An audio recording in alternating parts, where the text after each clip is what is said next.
اب میرا ہی ایک مرید وہ ٹوپی پہن کے سوتا تھا، تصوف کا حیضہ، اعلیٰ تقویٰ.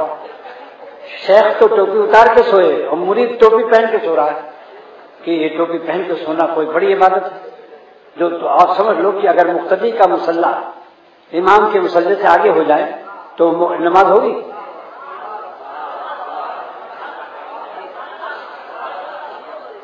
جو اپنے شیخ کے مشوروں سے آگے بڑھے گا اس کا یہی حال ہوگا.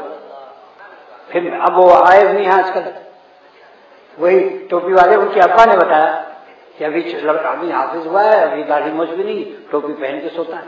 میں نے اس کو کہا کہ دیکھو آج میں ٹوپی اتار کے سوتا ہوں، تم کوئی کپڑا باندھ لو اگر ٹھنڈک لگتی ہے، مگر ٹوپی پہن کے مت سونا آج سے.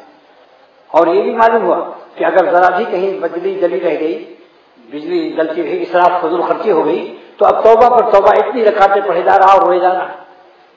ہر چیز کی حد ہے. اتنا زیادہ رونا بھی کہ جس سے دماغ نارمل نہ رہے اور بیمار ہو جائے، اتنا رونا اللہ کو پسند نہیں ہے.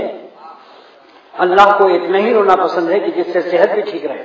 ایک قطرہ آنسو قبول ہو جائے کافی، اور رونا بھی نہ آئے تو رونے والوں کی شکل بنا لینا بھی کافی. مولانا شاہ محمد احمد صاحب رحمۃ اللہ علیہ کا شعر ہے، اب کہیں پہنچے نہ مجھ سے ان کو غم، اے میرے اشک ندامت اب تو تھم.